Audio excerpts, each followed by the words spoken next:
William ওয়ার্ডসওয়ার্থের একটা কবিতা থেকে দেখাচ্ছে, একটা পোয়েম থেকে। কবিতার নাম I wonder to only as a cloud. এই কবিতাটার সাথে তোমরা যারা অনার্সে অধ্যয়নরত খুব ভালোভাবে পরিচিত তোমরা। এই কবিতাটা সেই কবিতা যেটার দ্বিতীয় একটা নাম রয়েছে, যেটা ড্যাফোডিল হিসেবেও পরিচিত। এই কবিতাটার রাইম স্কিম বের করা খুবই সহজ, কিন্তু তোমরা রাইম স্কিম বের করার পূর্বে যেটা করতে পারো সেটা হচ্ছে কবিতাটার লাইন করতে পারো। যদি এটা 14 লাইনের হয়ে থাকে তাহলে তো এটা সনেট, খুব সহজেই তুমি বুঝে গেলে। তো প্রথমে আমাদেরকে দেখতে হবে কবিতাটা 14 লাইনের কি না। তো I wonder to only as a cloud কবিতাটা কোনো সনেট নয়, কারণ এটার কোনো 14টা লাইন নেই।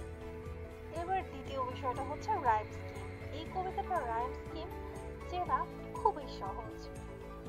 যে কোনো কবিতার রাইম স্কিম বের করা খুবই সহজ। প্রথমে তোমাদেরকে দেখতে হবে যে লাইনের যে এন্ডটা রয়েছে সেটা কোন শব্দের সাথে এন্ডিংটা হচ্ছে। যেমন এই কবিতাটার প্রথম যে লাইনটা রয়েছে সেই লাইনটার শেষের ওয়ার্ডটার নাম হচ্ছে ক্লাউড। ধরে নাও প্রথম লাইনের এই শেষ শব্দটার নাম ধরে নিলাম আমরা এ, ঠিক আছে? ক্লাউডের নাম আমরা এ দিয়ে দিলাম। এরপরে দ্বিতীয় লাইনের শেষ শব্দটা হচ্ছে হিলস। এখানে এই হিলসকে আমরা নামকরণ করতে পারি বি দিয়ে। কেন আমরা বি দিলাম? কারণ ক্লাউড এবং হিলস এই দুইটার মধ্যে কিন্তু কোনো সিমিলারিটি নাই। তৃতীয় লাইনের শেষ শব্দটা হচ্ছে ক্রাউড, অর্থাৎ এটা প্রথম লাইনের শেষ শব্দটির সাথে মিলে যাচ্ছে, ক্লাউড ক্রাউড। যেহেতু প্রোনাউন্সিয়েশনে সিমিলারিটি রয়েছে তাই আমরা এটার নামও দিয়ে দিব এ। তাহলে এই রাইম স্কিমের অর্থাৎ এই কবিতাটার রাইম স্কিম কি হলো? A B A.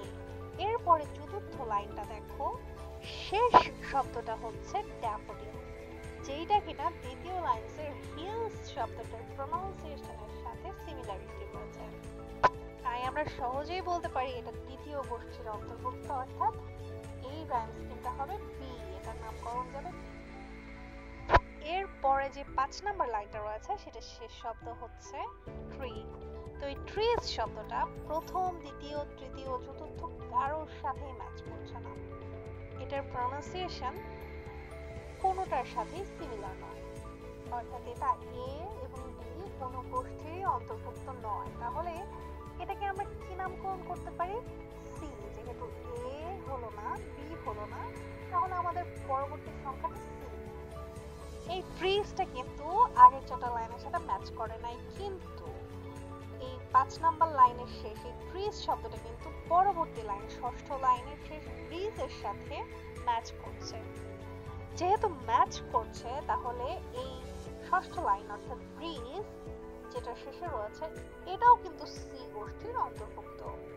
তো এখানে যেমনটা পঞ্চম এবং ষষ্ঠ লাইনটা একই ধরনের শব্দের সাথে শেষ হলো, এখানে একটা বিষয়ে মনোযোগ দাও, যদি কোনো দুটো লাইন পরপর দুটো লাইনের শেষে একই ধরনের শব্দ থাকে বা একই রকম প্রোনাউন্সিয়েশনের সাথে শেষ হয়, পরবর্তী লাইনটাও অর্থাৎ দুটো লাইন একই ধরনের উচ্চারণের সাথে ম্যাচ করে, তবে সেটাকে কাপলেট। কাপলেট সবসময় 2 লাইনের হয়ে থাকে, আর কোয়াট্রেইন হয়ে থাকে সবসময় 4 লাইন বিশিষ্ট। যেমনটা আমরা প্রথমে দেখেছি এ বি এবং এ বি। তো এখানে আমাদের এই কবিতাটার প্রথম স্ট্যান্ডার রাইম স্কিমটা বেরিয়ে এসেছে, সেটা কি হচ্ছে এ বি সি সি।